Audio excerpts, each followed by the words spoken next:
16वीं सदी का England, London का भव्य महल, जहां शक्ति, प्रेम और विश्वासघात एक साथ सांस लेते थे। राजा हेनरी अष्टम, जिसे बस एक ही चीज की चाह थी, एक बेटा।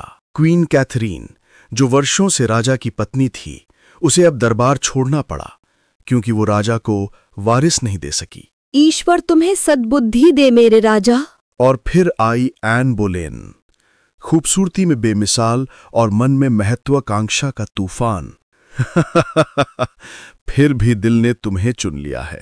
राजा और एन का प्रेम महल की दीवारों में गूंजने लगा, पर जहां प्रेम होता है वहां ईर्ष्या भी जन्म लेती है। राजा ने सब कुछ दांव पर लगा दिया, यहां तक कि धर्म भी, ताकि वो एन को अपनी रानी बना सके। तुम मेरी रानी बनोगी एन, और मैं तुम्हें वो दूंगी जो दुनिया ने अब तक नहीं देखा। चर्च ने इस विवाह का विरोध किया, लेकिन हेनरी ने चर्च से ही युद्ध कर लिया और खुद को ईश्वर से ऊपर समझने लगा। साल 1533, एन बोलेन अब इंग्लैंड की नई रानी थी।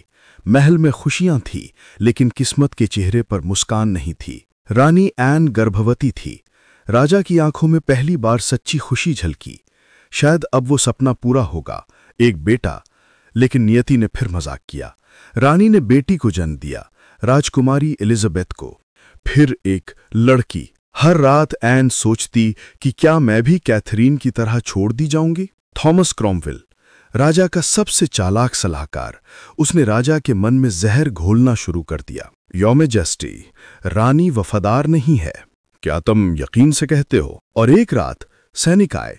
रानी को कैद खाने में डाल दिया गया, उसी राजा के आदेश पर जिसे वो प्यार करती थी। मैं निर्दोष हूँ, मैं तुम्हारी ही तो थी।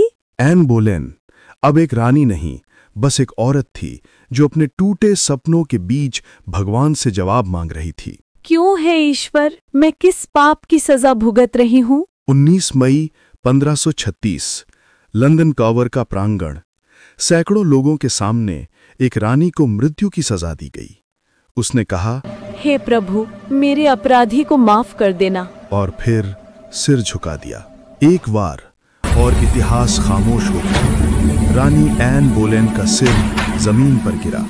खून की बूंदें पास रखे सफेद गुलाब पर गिरीं, जैसे खुद नियति ने दाग छोड़ दिया हो। कुछ दिनों बाद राजा अकेला था, हाथ में वही मोती का हार जो उसने एन को दिया था। शायद मैं भी अब शापित हूं। रात के तीसरे पहर महल के गलियारों में कदमों की आवाज गूंजने लगी, और फिर सफेद गाउन में एक सिर कटा साया चलता हुआ दिखा। राजा के कमरे में ठंड छा गई।